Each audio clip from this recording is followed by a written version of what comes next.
नमस्कार दोस्तों, कैसे हैं आप सभी। आप देख रहे हैं साहित्यविद अमृता और मैं हूं आपके साथ अमृता। दोस्तों, आज आप सुनेंगे मुंशी प्रेमचंद जी की लिखी हुई कहानी ईदगाह। कहानी में है एक नन्हा बालक हामिद जो अपनी बूढ़ी दादी अमीना के साथ रहता है। हामिद, उसके दोस्त और बाकी गांव वाले ईदगाह के मेले पर जा रहे हैं।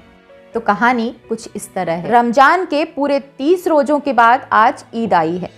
कितना मनोहर, कितना सुहावना प्रभात है। वृक्षों पर कुछ अजीब हरियाली है, खेतों में कुछ अजीब रौनक है, आसमान पर कुछ अजीब लालिमा है। आज का सूर्य देखो कितना प्यारा है, कितना शीतल है, मानो संसार को ईद की बधाई दे रहा है। गांव में कितनी हलचल है। ईदगाह जाने की तैयारियां हो रही हैं। किसी के कुर्ते में बटन नहीं है, पड़ोस के घर से सुई धागा लेने दौड़ा जा रहा है। किसी के जूते कड़े हो गए हैं, उनमें तेल डालने के लिए तेली के घर भागा जा रहा है। जल्दी जल्दी बैलों को सानी पानी दे दें। ईदगाह से लौटते लौटते दोपहर हो जाएगी। 3 कोस का पैदल रास्ता, फिर सैकड़ों आदमियों से मिलना भेंटना, दोपहर के पहले लौटना असंभव है। लड़के सबसे ज़्यादा प्रसन्न हैं। किसी ने 1 रोज़ा रखा है, वह भी दोपहर तक। किसी ने वह भी नहीं, लेकिन ईदगाह जाने की खुशी उनके हिस्से की चीज़ है। रोजे बड़े बूढ़ों के लिए होंगे, उनके लिए तो ईद है, रोज़ ईद का नाम रटते हैं। वह आ गई है। अब जल्दी पड़ी है कि लोग ईदगाह क्यों नहीं चलते। इन्हें गृहस्थी की चिंताओं से क्या प्रयोजन।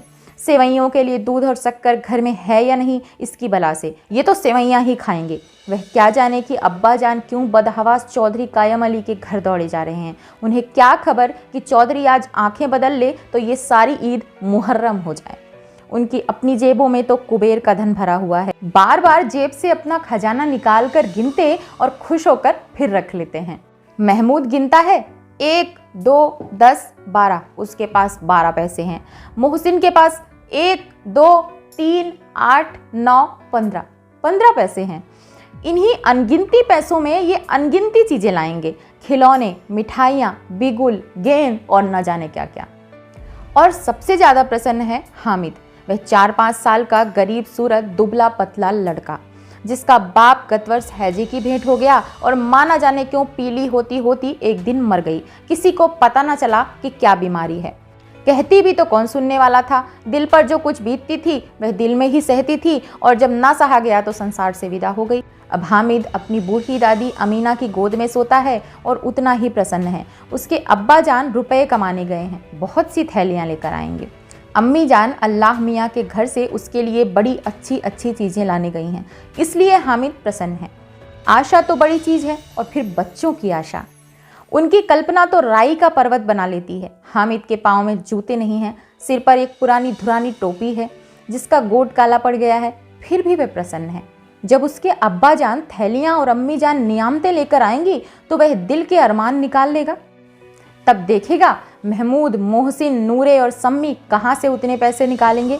अभागिन अमीना अपनी कोठरी में बैठी रो रही थी। आज ईद का दिन है और उसके घर में दाना भी नहीं है। आज आबिद होता तो क्या इसी तरह ईद आती और चली जाती। इस अंधकार और निराशा में वह डूबी जा रही थी। किसने बुलाया था इस निगोड़ी ईद को। अब घर में उसका काम नहीं है, लेकिन हामिद, उसे किसी के मरने जीने से क्या मतलब।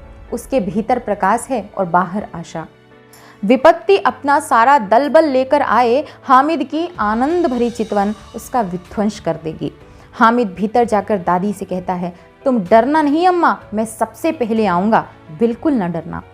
अमीना का दिल कचोट रहा है। गांव के बच्चे अपने बाप के साथ जा रहे हैं। हामिद का बाप अमीना के सिवा और कौन है। उसे कैसे अकेले में ले जाने दे। उस भीड़ भाड़ में बच्चा कहीं खो जाए तो क्या हो। नहीं, अमीना उसे यूं जाने ना देगी। नन्ही सी जान, 3 कोस चलेगा कैसे। पैर में छाले पड़ जाएंगे, जूते भी तो नहीं हैं। वह थोड़ी थोड़ी दूर पर उसे गोद ले लेगी। लेकिन यहाँ सेवैयाँ कौन पकाएगा। पैसे होते तो लौटते लौटते सब सामग्री जमा करके चटपट बना लेती। यहाँ तो घंटों चीज़ें जमा करते लगेंगे। मांगे ही का तो भरोसा ठहरा। उस दिन फहीमन के कपड़े सिए थे, 8 आने पैसे मिले थे। उस अठन्नी को ईमान की तरह बचाती चली आई थी इसी ईद के लिए। लेकिन कल ग्वालन सिर पर सवार हो गई तो क्या करती। हामिद के लिए कुछ नहीं है तो 2 पैसे का दूध तो चाहिए ही। अब तो कुल 2 आने पैसे बच रहे हैं। 3 पैसे हामिद की जेब में और 2 अमीना के बटवे में। यही तो बिसात है और ईद का त्योहार। अल्लाह ही बेड़ा पार लगाएं। धोबन और नाइन और मेहतरानी और चूड़ीहारिन सभी तो आएंगी। सभी को सेवैयाँ चाहिए और थोड़ा किसी की आंखों नहीं लगता। किस किस से मुंह चुराएगी और मुंह क्या चुराए, साल भर का त्योहार है। जिंदगी खैरियत से रहे, उनकी तकदीर भी तो उसी के साथ है। बच्चे को खुदा सलामत रखे, ये दिन भी कट जाएंगे। गांव से मेला चला और बच्चों के साथ हामिद भी जा रहा था। कभी सब दौड़कर आगे निकल जाते, फिर किसी पेड़ के नीचे खड़े होकर साथ वालों का इंतजार करते। ये लोग क्यों इतना धीरे धीरे चल रहे हैं? हामिद के पैरों में तो जैसे पर लग गए हैं। वह कभी थक सकता है। शहर का दामन आ गया। सड़क के दोनों ओर अमीरों के बगीचे हैं। पक्की चारदीवारी बनी हुई है। पेड़ों में आम और लीचियां लगी हुई हैं। कभी कभी कोई लड़का कंकड़ी उठाकर आम पर निशाना लगाता है। माली अंदर से गाली देता हुआ निकलता है। लड़के वहां से एक फरलांग पर हैं, खूब हंस रहे हैं। माली को कैसे उल्लू बनाया है। बड़ी बड़ी इमारतें आने लगी। यह अदालत है, यह कॉलेज है, यह क्लब घर है। इतने बड़े कॉलेज में कितने लड़के पढ़ते होंगे? सब लड़के नहीं हैं जी, बड़े बड़े आदमी हैं। सच, उनकी बड़ी बड़ी मूछें हैं। इतने बड़े हो गए, अभी तक पढ़ने जाते हैं। न जाने कब तक पढ़ेंगे और क्या करेंगे इतना पढ़कर। हामिद के मदरसे में 2-3 बड़े बड़े लड़के हैं, बिल्कुल 3 कौड़ी के, रोज मार खाते हैं और काम से जी चुराने वाले। इस जगह भी उसी तरह के लोग होंगे और क्या। क्लब घर में जादू होता है, सुना है। यहाँ मुर्दे की खोपड़ियाँ दौड़ती हैं और बड़े बड़े तमाशे होते हैं, पर किसी को अंदर नहीं जाने देते। यही शाम को साहब लोग खेलते हैं, बड़े बड़े आदमी खेलते हैं। मूंछों दाढ़ी वाले और मेमे खेलती हैं। सच, हमारी अम्मा को दे दो। क्या नाम है? बैट। उसे तो पकड़ ही ना सके, घुमाते ही लुढ़क जाए।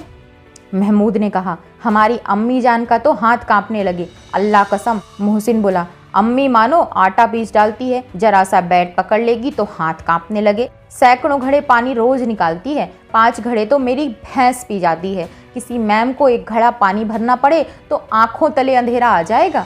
महमूद, लेकिन दौड़ती तो नहीं, उछल कूद तो नहीं कर सकती? मोहसिन, हाँ, उछल कूद नहीं सकती, लेकिन उस दिन मेरी गाय खुल गई थी और चौधरी के खेत में जा पड़ी थी तो अम्मा इतनी तेज दौड़ी कि मैं उन्हें ना पा सका था। तब आगे चलें। हलवाइयों की दुकानें शुरू हुई। आज खूब सजी थी। इतनी मिठाइयाँ कौन खाता है? देखो ना, एक एक दुकान पर मनो होंगी। सुना है रात को जिन्नात आदि आकर खरीद कर जाते हैं। अब्बा कहते हैं कि आधी रात को एक आदमी हर दुकान पर जाता है और जितना माल बचा होता है वह तुलवा लेता है और सचमुच के रुपए देता है, बिल्कुल ऐसे ही रुपए। हामिद को यकीन ना आया। ऐसे रुपए जिन्नात को कहाँ से मिल जाएंगे? मोहसिन ने कहा, जिन्नात को रुपए की क्या कमी, जिस खजाने में चाहे चले जाएं। लोहे के दरवाजे तक उन्हें रोक नहीं सकते जनाब। आप हैं किस फेर में? हीरे जवाहरात तक उनके पास रहते हैं। जिससे खुश हो जाए उसे टोकरों जवाहरात दे दिए। अभी यहीं बैठे हैं, 5 मिनट में कहो कलकत्ता पहुंच जाएं। हामिद ने फिर पूछा, जिन्नात बहुत बड़े बड़े होते होंगे क्या? मोहसिन, एक एक आसमान के बराबर होता है जी। हामिद ने फिर पूछा, जिन्नात बहुत बड़े बड़े होते होंगे क्या? मोहसिन, एक एक आसमान के बराबर होता है जी। जमीन पर खड़ा हो जाए तो उसका सिर आसमान से जा लगे, मगर चाहे तो एक लोटे में भी घुस जाए। हामिद, लोग उन्हें खुश करते होंगे। मुझे कोई वह मंत्र बता दे तो एक जिन्न को खुश कर लूं। मोहसिन, अब यह तो मैं नहीं जानता, लेकिन चौधरी साहब के काबू में बहुत से जिन्नात हैं। कोई चीज चोरी चली जाए, चौधरी साहब उनका पता लगा देंगे और चोर का नाम भी बता देंगे। जुमराती का बछवा उस दिन खो गया था। 30 दिन हैरान हुए, कहीं ना मिला। तब झक मारकर चौधरी के पास गए। चौधरी ने तुरंत बता दिया कि मवेशी खाने में है और वहीं मिला। जिन्नात आकर उन्हें सारे जहान की खबर दे जाते हैं। अब उसकी समझ में आ गया कि चौधरी के पास क्यों इतना धन है और क्यों उनका इतना सम्मान है। आगे चलें, ये पुलिस लाइन है। यहीं सब कांस्टेबल कवायद करते हैं। रैटन फाय फो, रात को बेचारे घूम घूम कर पहरा देते हैं, नहीं चोरियां हो जाएं। हुसैन ने प्रतिवाद किया। यह कांस्टेबल पहरा देते हैं? तभी तुम बहुत जानते हो। अजी हजरत, वे चोरी कराते हैं। शहर के जितने चोर डाकू हैं इन सब से मिले रहते हैं। रात को ये लोग चोरों से तो कहते हैं चोरी करो, और आप दूसरे मोहल्ले में जाकर जागते रहो पुकारते हैं। जब इन लोगों के पास इतने रुपए आते हैं। मेरे मामू एक थाने में कांस्टेबल हैं, 20 रुपए महीना पाते हैं, लेकिन 50 रुपए घर भेजते हैं। अल्लाह कसम, मैंने एक बार पूछा था कि मामू आप इतने रुपए कहाँ से पाते हैं? हंसकर कहने लगे, बेटा अल्लाह देता है। फिर आप ही बोले, लोग चाहे तो एक दिन में लाखों मार लाएं, हम तो इतना ही लेते हैं जिसमें अपनी बदनामी ना हो और नौकरी ना चली जाए। हामिद ने पूछा, यह लोग चोरी करवाते हैं तो कोई उन्हें पकड़ता नहीं है? मोहसिन उसकी नादानी पर दया दिखाकर बोला, अरे पागल, इन्हें कौन पकड़ेगा? पकड़ने वाले तो ये खुद हैं, लेकिन अल्लाह इन्हें सजा भी खूब देता है। हराम का माल हराम में जाता है। थोड़े ही दिन हुए मामू के घर में आग लग गई, सारी लेई पूंजी जल गई, एक बर्तन तक ना बचा। एक दिन पेड़ के नीचे सोए, अल्लाह कसम पेड़ के नीचे, फिर ना जाने कहां से 100 कर्ज लाए तो बर्तन भाड़े आए। हामिद, 100 तो 50 से ज्यादा होते हैं। कहाँ 50, कहाँ 100? 50 एक थैली भर होता है, 100 तो 2 थैलियों में भी ना आवे। अब बस्ती घनी होने लगी थी। ईदगाह जाने वालों की टोलियां नजर आने लगी, एक से एक भड़कीले वस्त्र पहने हुए, कोई इक्के तांगे पर सवार, कोई मोटर पर। सभी इत्र में बसे, सभी के दिलों में उमंग। ग्रामीणों का यह छोटा सा दल अपनी विपन्नता से बेखबर संतोष और धैर्य में मगन चला जा रहा था। बच्चों के लिए नगर की सभी चीजें अनोखी थीं। जिस चीज की ओर ताकते ताकते ही रह जाते और पीछे से बार बार हार्न की आवाज होने पर भी ना चेतते। हामिद तो मोटर के नीचे आते आते बचा। सहसा ईदगाह नजर आया। ऊपर इमली के घने वृक्षों की छाया, नीचे पक्का फर्श है जिस पर जाजिम बिछा हुआ है, और रोजेदारों की पंक्तियां एक के पीछे एक न जाने कहां तक चली गई हैं, पक्के जगत के नीचे तक, जहां जाजिम भी नहीं है। यहाँ कोई धन और पद देखकर नहीं आता। इस्लाम की निगाह में सब बराबर हैं। इन ग्रामीणों ने भी वजू किया और पिछली पंक्ति में खड़े हो गए। कितना सुंदर संचालन है, कितनी सुंदर व्यवस्था। लाखों सिर एक साथ सिजदे में झुक जाते हैं और फिर सबके सब एक साथ खड़े हो जाते हैं, एक साथ झुकते हैं और एक साथ घुटनों के बल बैठ जाते हैं। कई बार यही क्रिया होती है, जैसे बिजली की लाखों बत्तियां एक साथ प्रदीप्त हों और एक साथ बुझ जाएं। यही क्रम चलता रहा। कितना अपूर्व दृश्य था, कितनी सामूहिक क्रियाएं, विस्तार और अनंतता हृदय को श्रद्धा, गर्व और आत्मानंद से भर देती थी। मानो भ्रातृत्व का एक सूत्र इन समस्त आत्माओं को एक लड़ी में पिरोए हुए है। नमाज खत्म हो गई है, लोग आपस में गले मिल रहे हैं। तब मिठाई और खिलौनों की दुकान पर धावा होता है। ग्रामीणों का यह दल इस विषय में बालकों से कम उत्साही नहीं है। यह देखो, हिंडोला है, 1 पैसा देकर चढ़ जाओ। कभी आसमान पर जाते हुए मालूम होगे, कभी जमीन पर गिरते हुए। यह चरखी है, लकड़ी की हाथी, घोड़े, ऊंट छड़ों से लटके हुए हैं। 1 पैसा देकर बैठ जाओ और 25 चक्करों का मजा लो। महमूद और मोहसिन और नूरे और सम्मी इन घोड़ों और ऊँटों पर बैठते हैं। हामिद दूर खड़ा है। 3 ही पैसे तो उसके पास हैं। अपने कोष का तिहाई जरा सा चक्कर खाने के लिए नहीं दे सकता। सब चरखियों से उतरते हैं, अब खिलौने लेंगे। इधर दुकानों की कतार लगी हुई है, तरह तरह के खिलौने हैं। सिपाही और गुजरिया, राजा और वकील, भिस्ती और धोबिन और साधु। वाह, कितने सुंदर खिलौने। महमूद सिपाही लेता है, खाकी वर्दी और लाल पगड़ी वाला, कंधे पर बंदूक रखे हुए। मालूम होता है अभी कवायद किए चला आ रहा है। मोहसिन को भिस्ती पसंद है। कमर झुकी है, ऊपर मशक रखे हुए है, मशक का मुंह एक हाथ से पकड़े हुए है। कितना प्रसन्न है, शायद कोई गीत गा रहा है, बस मशक से पानी उड़ेलना ही चाहता है। नूरे को वकील से प्रेम है, कैसी विद्वता है उसके मुख पर। काला चोगा, नीचे सफेद अचकन, अचकन के सामने की जेब में घड़ी, सुंदर जंजीर, एक हाथ में कानून का पोथा लिए हुए। मालूम होता है अभी किसी अदालत से जिरह या बहस किए चला आ रहा है। यह सब 2-2 पैसे के खिलौने हैं। हामिद के पास कुल 3 पैसे हैं। इतने महंगे खिलौने वह कैसे ले? खिलौना कहीं हाथ से छूट पड़े तो चूर चूर हो जाए, जरा पानी पड़े तो सारा रंग धुल जाए। ऐसे खिलौने लेकर वह क्या करेगा, किस काम के? मोहसिन, मेरा भिस्ती रोज पानी दे जाएगा सांझ सवेरे। महमूद, और मेरा सिपाही घर का पहरा देगा, कोई चोर आवेगा तो फौरन बंदूक से फैर कर देगा। नूरे, और मेरा वकील खूब मुकदमा लड़ेगा। सम्मी, और मेरी धोबिन तो रोज कपड़े धोएगी। हामिद खिलौनों की निंदा करता है। मिट्टी ही के तो हैं, गिरे तो चकनाचूर हो जाएं। लेकिन ललचाई हुई आंखों से खिलौनों को देख रहा है और चाहता है कि जरा देर के लिए उन्हें हाथ में ले सकता।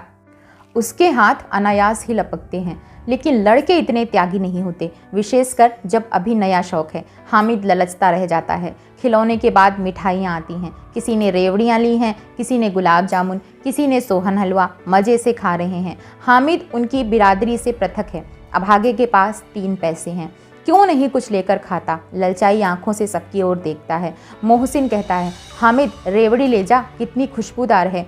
हामिद को संदेह हुआ वह केवल क्रूर विनोद है। मोहसिन इतना उदार नहीं है, लेकिन यह जानकर भी वह इसके पास जाता है। मोहसिन दोने से एक रबड़ी निकालकर हामिद की ओर बढ़ाता है। हामिद हाथ फैलाता है। मोहसिन रबड़ी अपने मुंह में रख लेता है। महमूद, नूरे और सम्मी खूब तालियां बजा बजा कर हंसते हैं और हामिद खिसिया जाता है। मोहसिन, अच्छा अब की जरूर देंगे हामिद, अल्लाह कसम ले जा। हामिद, रखे रहो, क्या मेरे पास पैसे नहीं हैं? सम्मी, 3 ही तो पैसे हैं, 3 पैसे में क्या क्या लोगे? महमूद, हमसे गुलाब जामुन ले जाओ हामिद। मोहसिन बदमाश है। हामिद, मिठाई कौन बड़ी नेमत है, किताब में इतनी बुराइयां लिखी हैं। मोहसिन, लेकिन दिल में कह रहे होगे मिले तो खा लें, अपने पैसे क्यों नहीं निकालते? महमूद, हम समझते हैं इसकी चालाकी, जब हमारे सारे पैसे खर्च हो जाएंगे तो हमें ललचा ललचा कर खाएगा।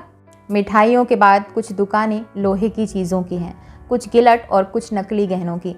लड़कों के लिए यहाँ कोई आकर्षण न था, वह सब आगे बढ़ जाते हैं। हामिद लोहे की दुकान पर रुक जाता है। कई चिमटे रखे हुए थे। उसे ख्याल आया दादी के पास चिमटा नहीं है। तवे से रोटियां उतारती है तो हाथ जल जाता है, मगर वह चिमटा ले जाकर अगर दादी को दे दे तो वह कितनी प्रसन्न होगी। फिर उसकी उंगलियां कभी ना जलेंगी। घर में एक काम की चीज हो जाएगी। खिलौने से क्या फायदा, व्यर्थ में खराब होते हैं। जरा देर ही तो खुशी होती है, फिर कोई खिलौनों को आंख उठाकर नहीं देखता। या तो घर पहुंचते पहुंचते टूट फूट कर बराबर हो जाएंगे, या छोटे बच्चे जो मेले में नहीं आए हैं जिद करके ले लेंगे और उन्हें तोड़ डालेंगे। चिमटा कितने काम की चीज़ है। रोटियां तवे से उतार लो, चूल्हे में सेक लो। कोई आग मांगने आए तो झटपट चूल्हे से आग निकाल कर उसे दे दो। अम्मा बेचारी को कहाँ फुर्सत है कि बाजार आए और इतने पैसे ही कहाँ मिलते हैं। रोज हाथ जला लेती है। हामिद के साथ ही आगे बढ़ गए हैं। सबील पर सबके सब शरबत पी रहे हैं। देखो कितने लालची हैं, कितनी मिठाइयाँ ली, मुझे किसी ने एक भी ना दी, पर कहते हैं मेरे साथ खेलो, मेरा यह काम करो। अब अगर किसी ने कोई काम करने को कहा तो पूछूंगा, खाए मिठाइयाँ, आप मुंह सड़ेगा, फोड़े फुंसियाँ निकलेंगी, आप ही जवान चटोरी हो जाएगी। तब घर के पैसे चुराएंगे और मार खाएंगे। किताब में झूठी बातें थोड़ी ही लिखी हैं, मेरी जबान क्यों खराब होगी। अम्मा चिमटा देखते ही दौड़कर मेरे हाथ से ले लेंगी और कहेंगी मेरा बच्चा अम्मा के लिए चिमटा लाया है। हजारों दुआएं देंगी, फिर पड़ोस की औरतों को दिखाएंगी। सारे गांव में चर्चा होने लगेगी, हामिद चिमटा लाया है, कितना अच्छा लड़का है।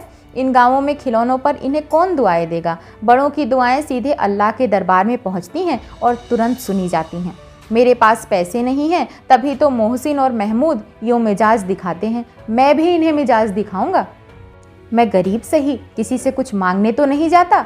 आखिर अब्बा जान कभी न कभी आएंगे, अम्मी भी आएंगी ही। फिर इन लोगों से पूछूंगा कितने खिलौने लोगे। एक एक को टोकरियों खिलौने दूं और दिखा दूं कि दोस्तों के साथ इस तरह का सलूक किया जाता है। यह नहीं कि 1 पैसे की रेवड़ियां ली तो चिढ़ा चिढ़ा कर खाने लगे। सबके सब खूब हंसेंगे कि हामिद ने चिमटा लिया है। हंसे मेरी बला से। उसने दुकानदार से पूछा, यह चिमटा कितने का है? दुकानदार ने उसकी ओर देखा और कोई आदमी साथ न देकर कहा, यह तुम्हारे काम का नहीं है जी। बिकाऊ क्यों नहीं है और यहाँ क्यों लाद कर लाए हैं? बिकाऊ है क्यों नहीं है तो बताते क्यों नहीं कितने पैसे का है? 6 पैसे लगेंगे। हामिद का दिल बैठ गया। ठीक ठीक 5 पैसे लगेंगे, लेना हो तो लो, नहीं चलते बनो। हामिद ने कलेजा मजबूत करके कहा, 3 पैसे लोगे? यह कहता हुआ वे आगे बढ़ गया कि दुकानदार की घुड़कियां ना सुने, लेकिन दुकानदार ने घुड़कियां नहीं दी, बुलाकर चिमटा दे दिया। हामिद ने उसे इस तरह कंधे पर रखा मानो बंदूक है और शान से अगरता हुआ संगियों के पास आया। जरा सुने सबके सब क्या आलोचनाएं करते हैं। मोहसिन ने हंसकर कहा, यह चिमटा क्यों लाया पगले, इसे क्या करेगा? हामिद ने चिमटे को जमीन पर पटक पटक कर कहा, जरा अपना भिस्ती जमीन पर गिरा दो, सारी पसलियां चूर चूर हो जाएं बच्चों की। महमूद बोला, तो यह चिमटा कोई खिलौना है? हामिद, खिलौना क्यों नहीं, अभी कंधे पर रखा बंदूक हो गई, हाथ में लिया फकीरों का चिमटा हो गया। चाहूँ तो इसे मजीरे का काम ले सकता हूँ। एक चिमटा जमा दूँ तो तुम लोगों के सारे खिलौनों की जान निकल जाए। तुम्हारे खिलौने कितना ही जोर लगावें, वे मेरे चिमटे का बाल भी बांका नहीं कर सकते। मेरा बहादुर शेर है चिमटा। सम्मी ने खंजरी ली थी, प्रभावित होकर बोला, मेरी खंजरी से बदलोगे? 2 आने की है। हामिद ने खंजरी की ओर उपेक्षा से देखा, मेरा चिमटा चाहे तो तुम्हारी खंजरी का पेट फाड़ डाले। बस एक चमड़े की झिल्ली लगा दी, ढप ढप बोलने लगी। जरा सा पानी लग जाए तो खत्म हो जाए। मेरा बहादुर चिमटा आग में, पानी में, तूफान में बराबर डटा खड़ा रहेगा। चिमटे ने सभी को मोहित कर लिया। लेकिन अब पैसे किसके पास धरे हैं? फिर मेले से दूर निकल आए हैं। 9 कब के बज गए, धूप तेज हो रही है, घर पहुंचने की जल्दी हो रही है। बाप से जिद भी करें तो चिमटा नहीं मिल सकता। हामिद है बड़ा चालाक, इसीलिए बदमाश ने अपने पैसे बचा रखे थे। अब बालकों के 2 दल हो गए हैं। मोहसिन, महमूद, सम्मी और नूर एक तरफ है, हामिद अकेला दूसरी तरफ। शास्त्रार्थ हो रहा है। सम्मी तो विधर्मी हो गया, दूसरे पक्ष से जा मिला। लेकिन मोहसिन, महमूद और नूरे भी हामिद से 1-1, 2-2 साल बड़े होने के बाद भी हामिद के आघातों से आतंकित हो उठे हैं। उसके पास न्याय का बल है और नीति की शक्ति। एक ओर मिट्टी है, दूसरी ओर लोहा। जो इस वक्त अपने को फौलाद कह रहा है वह अजय है, घातक है।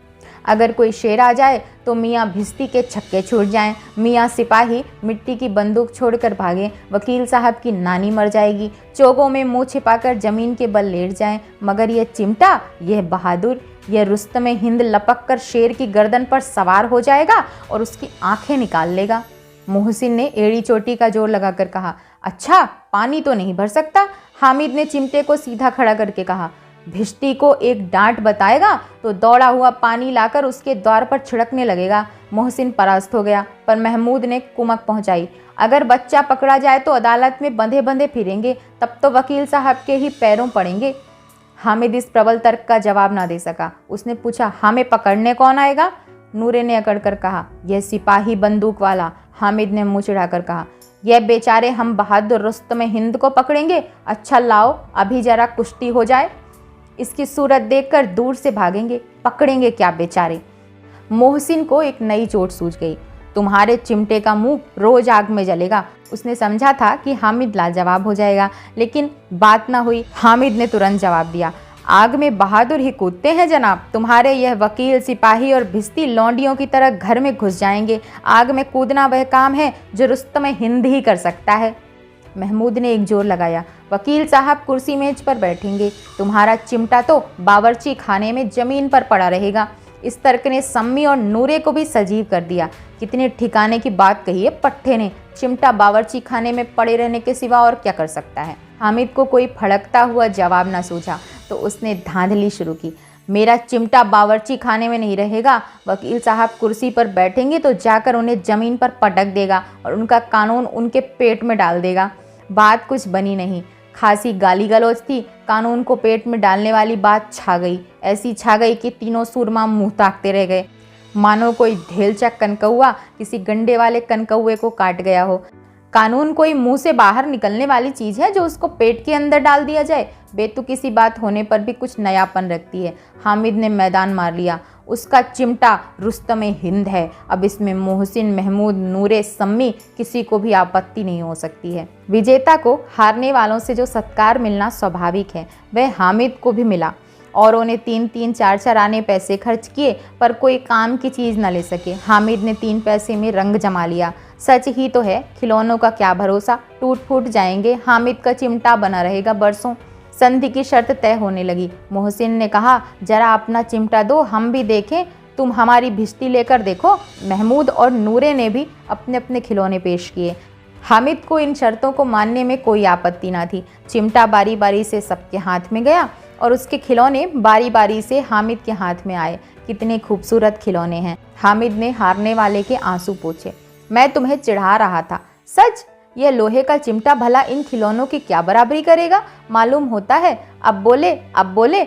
लेकिन मोहसिन की पार्टी को इस दिलासे से संतोष नहीं होता। चिमटे का सिक्का खूब बैठ गया है। चिपका हुआ टिकट अब पानी से नहीं छूट रहा है। मोहसिन, लेकिन इन खिलौनों के लिए कोई हमें दुआ तो न देगा।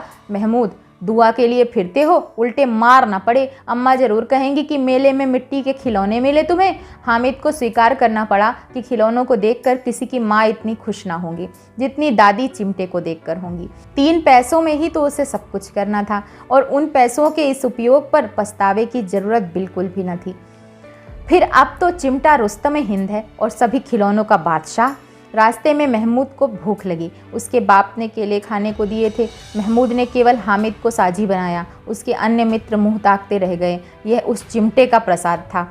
11 बजे सारे गांव में हलचल मच गई। मेले वाले आ गए। मोहसिन की छोटी बहन ने दौड़कर भिश्ती उसके हाथ से छीन लिया और मारे खुशी के जो उछली तो मियाँ भिश्ती नीचे आ रहे और सुरलोक सिधारे। इस पर भाई बहन में मारपीट हुई। दोनों खूब रोए। उनकी अम्मा यह शोर सुनकर बिगड़ी और दोनों को ऊपर से 2-2 चांटे और लगाए। मियाँ नूरे के वकील का अंत उसकी प्रतिष्ठानुकूल इससे ज़्यादा गौरवमय हुआ। वकील जमीन पर या ताक पर तो नहीं बैठ सकता, उसकी मर्यादा का विचार तो रखना ही होगा। दीवार में 2 खूंटियाँ गाड़ी गईं, उन पर लकड़ी का एक पटरा रखा गया। पटरे पर कागज की कालीन को बिछाया गया। वकील साहब रोज भोज की भांति सिंहासन पर विराजे। नूर ने उन्हें पंखा झलना शुरू किया। अदालतों में खश की टट्टियाँ और बिजली के पंखे रहते हैं, क्या यहाँ मामूली पंखा भी ना हो? कानून की गर्मी दिमाग पर चढ़ जाएगी कि नहीं? बांस का पंखा आया और नूरे हवा करने लगे। मालूम नहीं पंखे की हवा से या पंखे की चोट से वकील साहब स्वर्गलोक से मृत्युलोक में आ रहे हैं। उनका माटी का चोला माटी में मिल गया। फिर बड़े जोर जोर से मातम हुआ और वकील साहब की अस्थि घूर पर डाल दी गई। अब रहा महमूद का सिपाही, उसे चटपट गांव का पहरा देने का चार्ज मिल गया। लेकिन पुलिस का सिपाही कोई साधारण व्यक्ति तो था नहीं जो अपने पैरों पर चले, वे पालकी पर चलेगा। एक टोकरी आई, उसमें कुछ लाल रंग के फटे पुराने चीथड़े बिछाए गए जिसमें सिपाही साहब आराम से लेटे। नूरे भाई सिपाही की तरफ से छोने वाले जागते रहो पुकारते चलते हैं, मगर रात तो अंधेरी होनी ही चाहिए। महमूद को ठोकर लग जाती है, टोकरी उसके हाथ से छूटकर गिर पड़ती है और मियाँ सिपाही अपनी बंदूक लिए जमीन पर आ जाते हैं और उनकी एक टांग में विकार आ जाता है। महमूद को आज ज्ञात हुआ कि वह अच्छा डॉक्टर है। उसको ऐसा मरहम मिल गया जिससे वह टूटी टांग को आनन फानन जोड़ सकता है। केवल गूलर का दूध चाहिए। गूलर का दूध आता है, टांग जोड़ दी जाती है, लेकिन सिपाही को ज्यों ही खड़ा किया जाता है टांग जवाब दे जाती है। शल्य क्रिया असफल हुई तब उसकी दूसरी टांग भी तोड़ दी जाती है। अब कम से कम एक जगह आराम से बैठ तो सकता है, एक टांग से तो न चल सकता था न बैठ सकता था। अब वह सिपाही सन्यासी हो गया है, अपनी जगह पर बैठा बैठा पहरा देता है, कभी कभी देवता भी बन जाता है। उसके सिर पर झालरदार साफा खुरच दिया गया है। अब उसका जितना रूपांतर चाहो कर सकते हो। कभी कभी तो उससे बाट का काम भी लिया जाता है। अब मियाँ हामिद का हाल सुनिए। अमीना उसकी आवाज़ सुनते ही दौड़ी और उसे गोद में उठाकर प्यार करने लगी। सहसा उसके हाथ में चिमटा देखकर वह चौंकी। यह चिमटा कहाँ था? मैंने मोल लिया है। कै पैसे में? 3 पैसे दिए। अमीना ने छाती पीट ली। यह कैसा बेसमझ लड़का है कि दोपहर हुआ, कुछ खाया न पिया, लाया क्या? यह चिमटा। सारे मेले में तुझे और कोई चीज़ ना मिली जो ये लोहे का चिमटा उठा लाया? हामिद ने अपराधी भाव से कहा। तुम्हारी उंगलियां तवे से जल जाती थीं, इसलिए मैंने इसे ले लिया। बुढ़िया का क्रोध तुरंत स्नेह में बदल गया, और स्नेह भी वह नहीं जो प्रगल्भ होता है और अपनी सारी रसक शब्दों में बिखेर देता है। यह मूक स्नेह था, खूब ठोस, रस और स्वाद से भरा हुआ। बच्चे में कितना त्याग, कितना सद्भाव और कितना विवेक है। दूसरों को खिलौने लेते और मिठाई खाते देखकर उसका मन कितना ललचाया होगा। इतना जब्त इससे हुआ कैसे? वहाँ भी उसे अपनी बुढ़िया दादी की याद बनी रही। अमीना का मन गदगद हो गया। और अब एक बड़ी विचित्र बात हुई, अमीना के इस चिमटे से भी विचित्र। बच्चे हामिद ने बूढ़े हामिद का पार्ट खेला था। बुढ़िया अमीना बालिका अमीना बन गई। वह रोने लगी, दामन फैलाकर हामिद को दुआएं देती जाती थी और आंसू की बड़ी बड़ी बूंदें गिराती जाती थी। हामिद इसका रहस्य क्या समझता?